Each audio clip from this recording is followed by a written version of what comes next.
Einen besinnlichen 10. Dezember 2021 und herzlich willkommen in meiner Kreativwerkstatt. Schön, dass du dabei bist. Ich bin Angela von der Stempelfamilie und du befindest dich mittendrin in meinem kreativen Adventskalender.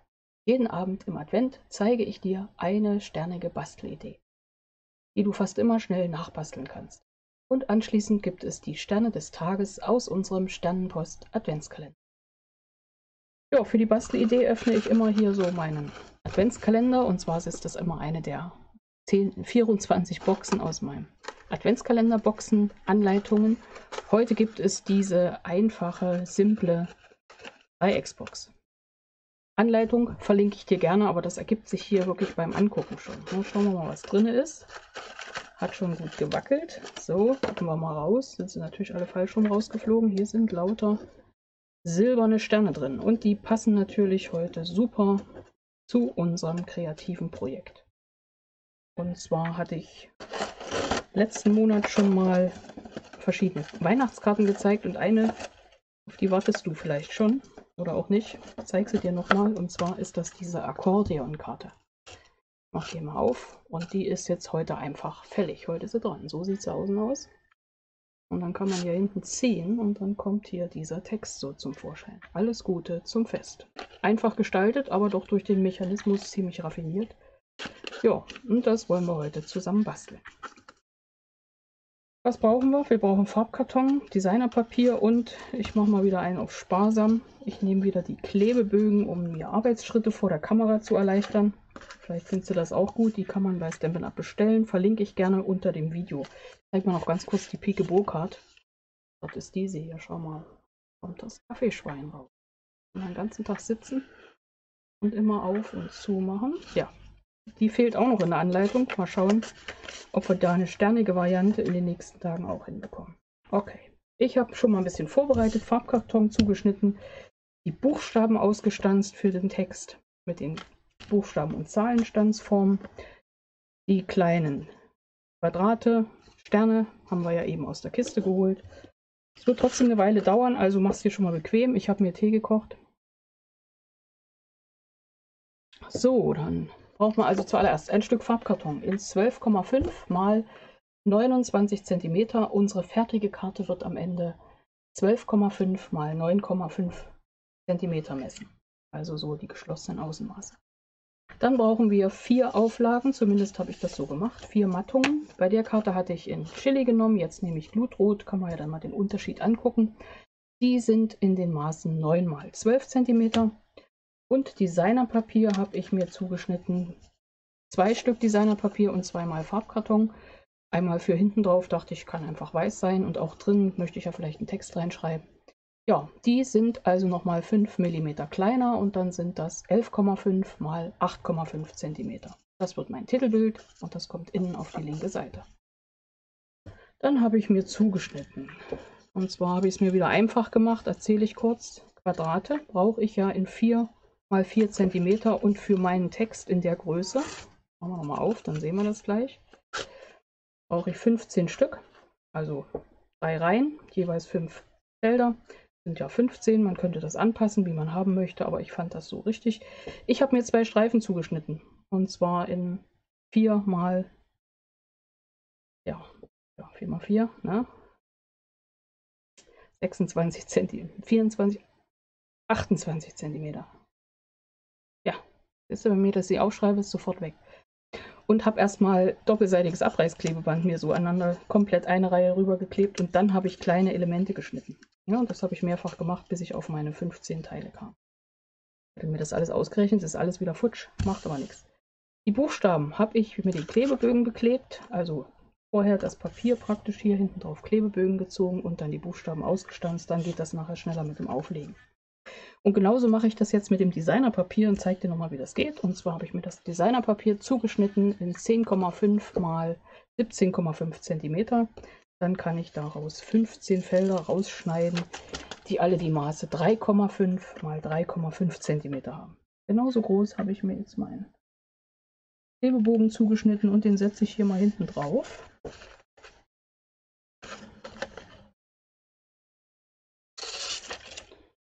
Und hier ist noch ein schmaler Streifen.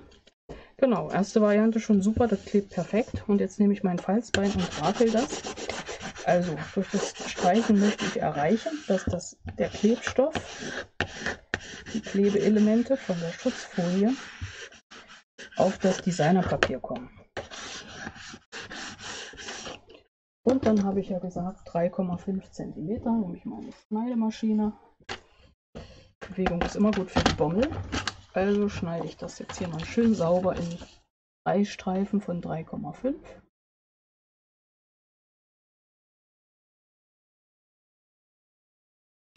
Ja, das hat sie ja auch noch nicht gesehen. Jetzt ist meine Schneideklinge rausgehüpft. Also wie sie das gemacht hat. Ja, mal eine kleine Aufregung hier am Arbeitstisch. Das macht aber gar nichts. Moment. Dann nehmen wir halt ein altes Objekt. Ist jetzt so, schauen wir mal, 3,5 cm. Schneiden wir das jetzt hier in Streifen, in 3 Stück. Und dann schneide ich das einzeln quer rüber, immer bei 3,5. Ja, hat die Schneideklinge sich wirklich mal verabschiedet? Gibt es ja. Vorhin wahrscheinlich habe ich einfach zu viel Wind gemacht. So, und das letzte ist auch 3,5 und das mache ich mit den anderen auch. Ich kann ja noch immer auf Suche gehen. Immer schön hier, wenn man auf dem Fußboden was sucht, in so einem Kreativ, zumindest ist es bei mir so, ich finde dann immer viele andere schöne Sachen auch gleich noch. So, das haben wir mit den letzten Streifen. Es kann sein, dass ich nachher bei der ganzen Kleberei sage, bis hierher zeige ich euch das und den Rest mache ich, wenn ich alleine bin, weil die Zeit, die wird rasen. So, und noch ein und dann haben wir unsere 15 Felder. Aber hätte man doch schon mehr vorbereiten sollen, aber das ist jetzt so. Jo, jetzt kommen wir aber noch mal zu dem ersten Element. Wieder unseren schönen neuen, den aktuelleren Papierschneider. Ist ja nur noch eine Falzmaschine. So, und dann lege ich mein Papier ein. Und zwar lege ich das jetzt ein bei 9,5. Mache die erste Falzlinie und gehe jetzt im Zentimeterschritt. Also 10,5, 11,5, 12,5 bis 13,5, 14,5 und so geht es immer weiter. 15,5, du ahnst es, 16,5, 17,5 und jetzt nur nicht so weit, 18,5, 19,5 und bei 29 cm bleibt dann noch ein Feld übrig mit 9,5 cm. Und das wird jetzt gefalzt und zwar die Mitte Ziehharmonika-mäßig. Nehme ich mir ein Falzbein und arbeite das jetzt der Reihe nach schön sauber durch. Wenn ich weniger Felder haben wollte, würde ich das durchaus 2 cm breit machen. 1,5 wäre auch noch eine Variante. Aber hier bei dieser Menge an Feldern ist das mit dem 1 cm gut machbar. Und du siehst ja, im aufgezogenen Zustand ist die Karte durchaus auch gut zu lesen. So. Und den letzten, falls wir das jetzt mal hier rum, sonst wird die Schicht zu groß, schieben einmal alles zusammen. Sollte schön sauber sein. Ja, sage ich vor allem für mich. Gefaltet, wenn es geht. Und dann legen wir das aufeinander und dann passt das. So, was habe ich hier schon aufgetragen? Außen habe ich praktisch wie so einen Tunnel aufgelegt. Habe hier bei einem Feld nicht ganz sauber die Faltlinie gezogen, aber das ist jetzt so. Okay, dann nehme ich mein Band so lang, dass ich eine gute Schleife binden kann und so lang, dass es beim Rausziehen dann auch nicht verschwindet. So. Und dann lege ich das mal so hin, mein Ziehharmonika-Element, lege meine Schleife hier drauf, nehme das erste Schutzfolie ab, sehe zu, dass das hier schön in der Mitte liegen bleibt und nehme schon mal meine Mattung in Blutrot. Das war das Feld in 10. Ich mag das wohl finden. Nein, 9 mal 12 cm, deswegen habe ich es nicht gefunden. Ich suche immer 10, dabei ist es ja 9.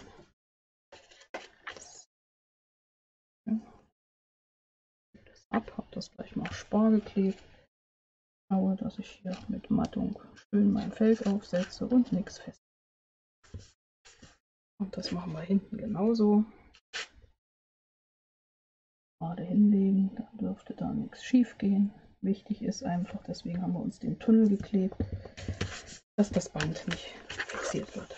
So, und jetzt können wir schon mal den Ziehmechanismus regeln. Wir hätten es vorne auch durchaus festkleben können, aber fällt mir gerade ein, Moment, muss natürlich trocken sein, sonst funktioniert das nicht. Aber ich habe es jetzt hinten und vorne locker. Ich sehe, hier drüben habe ich es vorne festgeklebt, also ich habe es jetzt beidseitig locker. So, dann nehmen wir vorne das Designerpapier und kleben das auf. Wir können es vorher bestempeln, das können wir auch hinterher machen. Auf die Rückseite wollen wir dann das den weißen Farbkarton haben. Hier hin. Ja, ich habe hier so ein schönes glitzeriges Band, das passt echt zu meiner Mütze. Sieht super aus, hin und wieder fallen ein paar Glitzerpunkte raus. Es könnten aber auch die Glitzerpunkte von meiner Mütze sein. Das ist nämlich auch sehr herausfordernd. So, und jetzt kommt es innen rein. Das gleiche.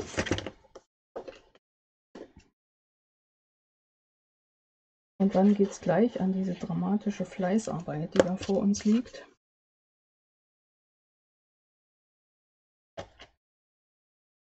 Ja, hier schön reinkleben, schön sauber, die Mattung überall ausmitteln. Hinten genauso.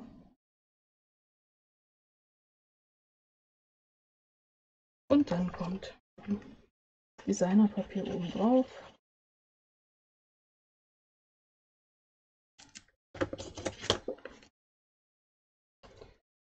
Klebstoff gegengedrückt.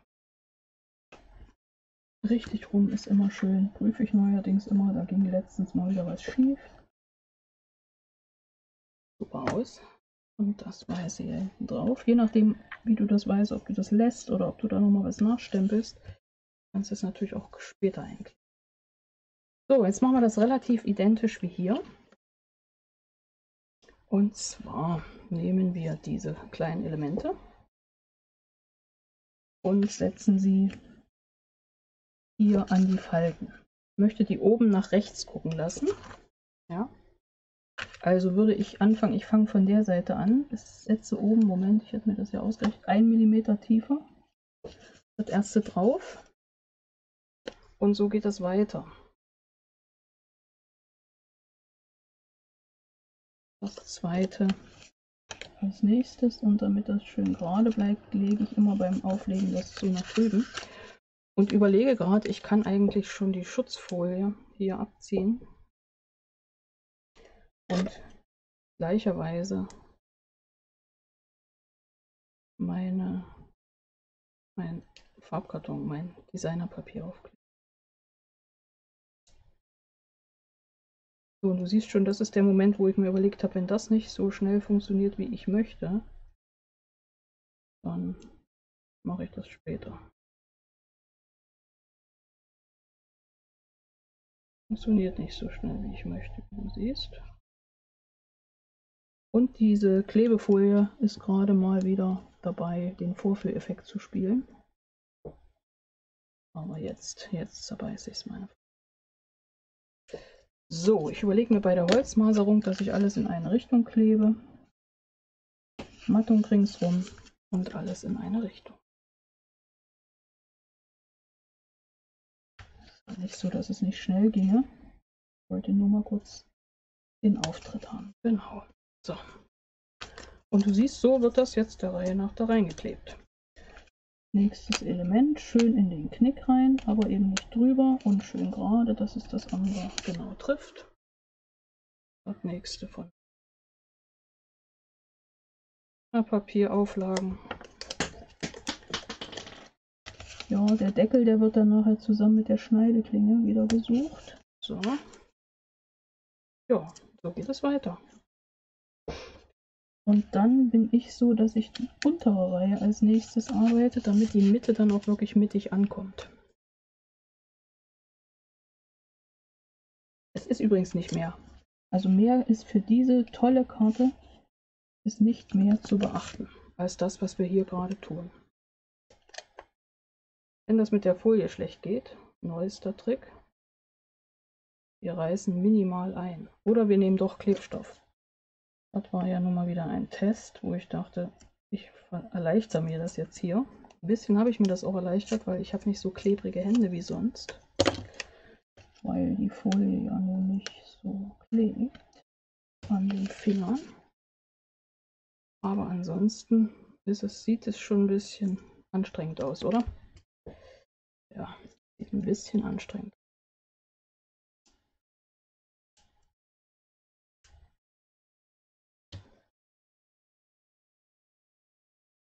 Ich würde dir empfehlen, mitzubasteln, dann siehst du nicht, wie anstrengend das hier aussieht.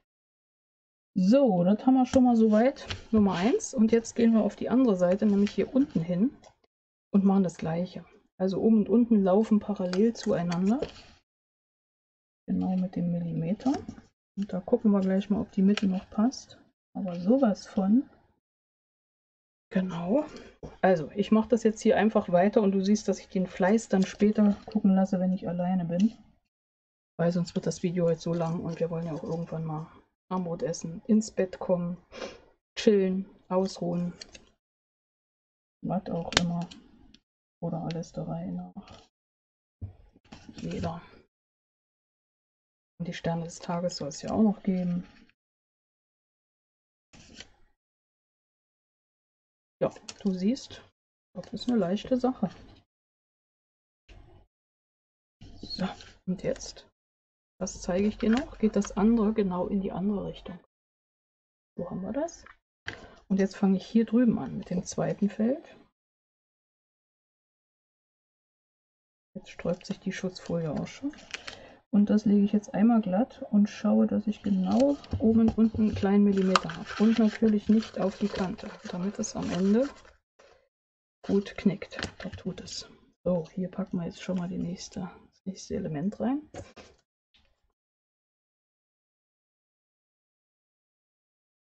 Schutzfolie abziehen. Wieder quer, wichtig.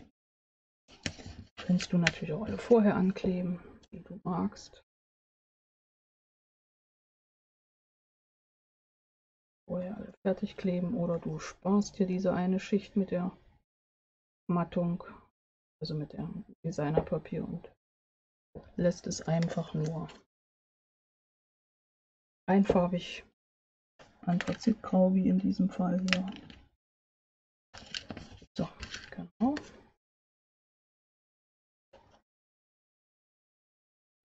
Wir wollten diese Schutzfolie abziehen. Ja, ja, da ist es. Da läuft es auch. So, nächstes Feld. Schön auflegen. Ja, und so geht das immer weiter. Du siehst schon, fällt so in die Kategorie Fleißarbeit. Und da du mir jetzt nicht die ganze Zeit zugucken musst und ich ja hier sowieso schon mit meinen Klebeblättern wieder vor mich hin denke, sag mal so, wenn ich das hier ohne Kamera machen würde, hätte ich das Gefühl, geht's gut. Läuft es super, aber kaum ist die Kamera an. Hier wirklich eine Welle. Aber das macht nichts. Das ist ja live.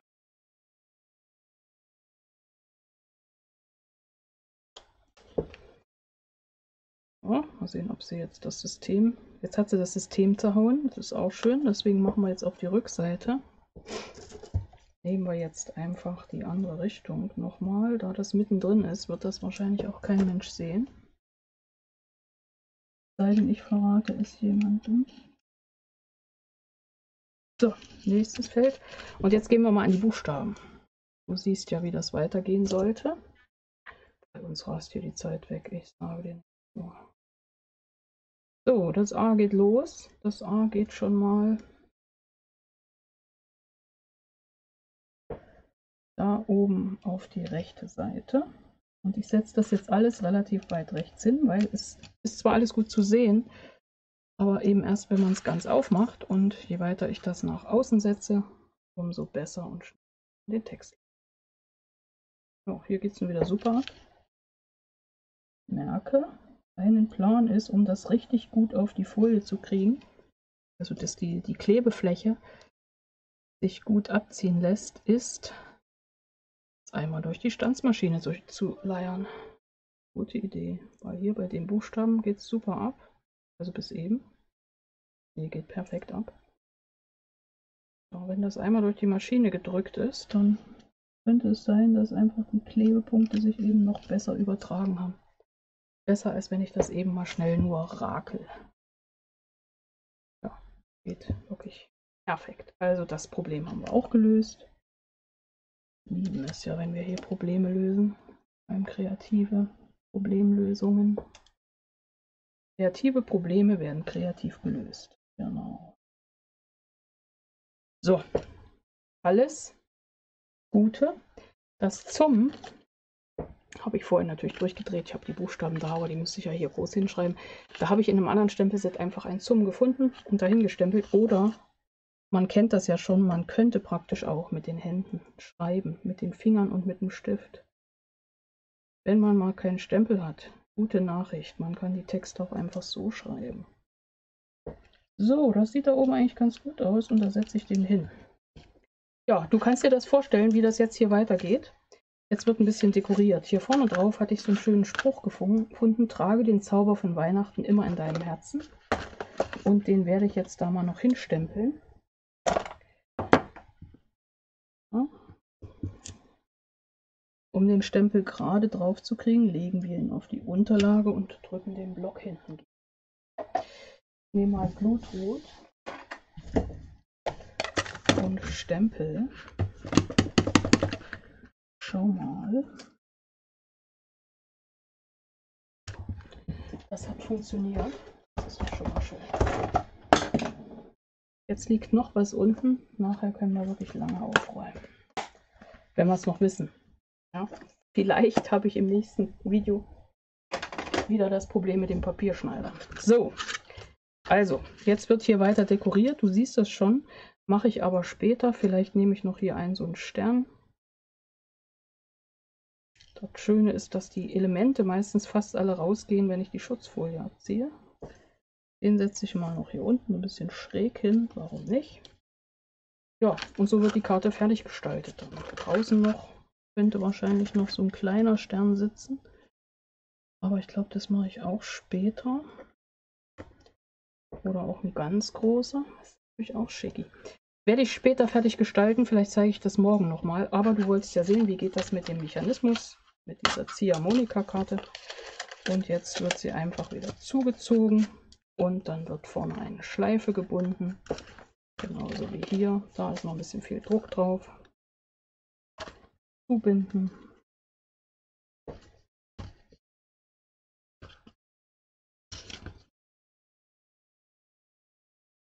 Ja, fertig ist das. Die lasse ich jetzt mal hier so halb offen liegen.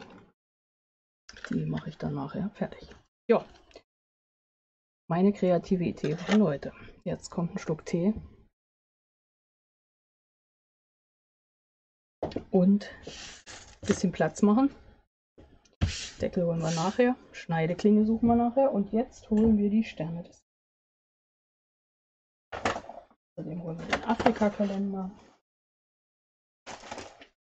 Ja, Mondenne, es geht los. Ich ziehe erstmal aus dem Afrika-Kalender von Cordula einen Spruch. Mal heute. Der Spruch ist aus Ghana. Es gibt 40 Arten von Wahnsinn, aber nur eine Art von gesundem Menschenverstand. Das ist der Spruch von heute. Nächstes Mal biege ich das so hoch und dann springt es wieder weg. Den legen wir dahin, mal drunter klemmen. Und jetzt kommen die Sterne des Tages. Da haben wir einen Stern von Miriam. Richtig gesprochen, glaube ich, Miriam. Von Alexandra. Von Brigitte. Und in der Kategorie bunt gemischt haben wir von Heike etwas bunt gemischtes. Eine Dekoration für Weihnachten. Okay, dann schauen wir mal. Miriam kommt aus Thüringen und hat hier eine schöne Karte im Brief. Okay. Am frohen Fest bitte besonders auf das Kind in der Krippe achten. Okay, das ist die Karte. Und dann gibt es das hier.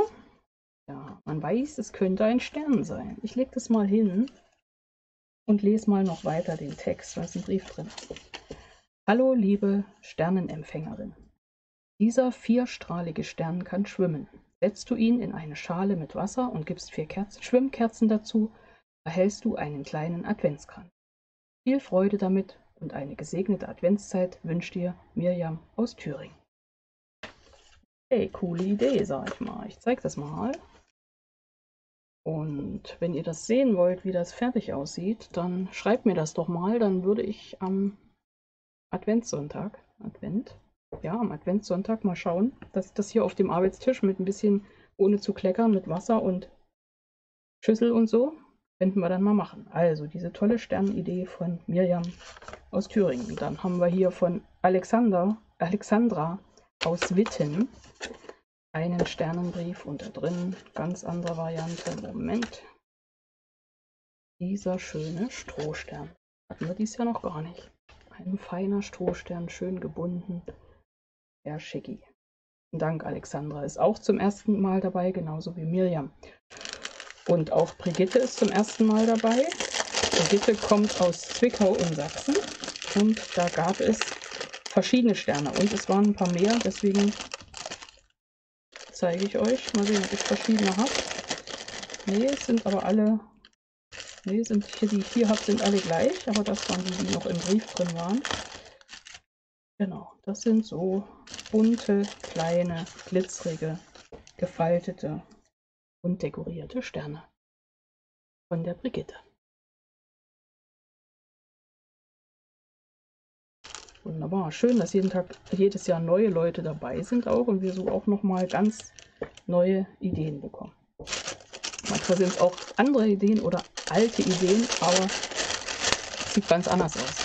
Okay, jetzt haben wir von Heike. Heike kommt aus Lanzendorf in Thüringen. Vorne drauf steht Friede, Freude, Festtagsglanz. Und drin ist, schau mal, auch eine coole Idee aus der Abteilung bunt gemischt. Und es gibt einen Engel mit Flügel und einer bestickten Spitze vorne drauf. Nicht bestickt, eine geklöppelte Spitze oder was ist es? Das sieht ja cool aus. Oh, sehr schön. Super, ein Stern. Genau, und da fiel mir doch ein, vor 2 Tagen hatte ich doch, da könnte ich ja gleich meine Krippe vervollständigen, von der Nicole in meiner Krippe, also in meiner Kiste extra noch Wäscheklammern. Und es fiel mir noch ein Wäscheklammern, genau. Und hier kommt praktisch heilige Familie dazu. Das passt ja super. Ja, das sind die Sterne des Tages. Wir waren nochmal bunt gemischt bei Heike aus Lanzendorf. Brigitte aus Zwickau hat uns diese glitzerigen Sterne geschickt. Von Alexandra gab es diesen Strohstern gebunden. Und von Mirjam diesen spannenden Adventskranzstern. Genau. Schreibt mir, ich hole die Schüssel. Ich mache das, ohne dass ich hier ein Wasserbad anrichte. Bin gespannt. Ja, die Karte werde ich fertig basteln und das war's jetzt schon wieder für heute. Jetzt ist aber auch schon wieder eine halbe Stunde um, Mensch. Ich wünsche euch einen besinnlichen Abend und freue mich, wenn wir uns morgen Abend 18 Uhr wiedersehen und das nächste Türchen von kreativen Adventskalender öffnen und die nächsten Sterne auch bewundern. Bis dahin, ich freue mich auf euch, eure Angela von der Stempelfamilie.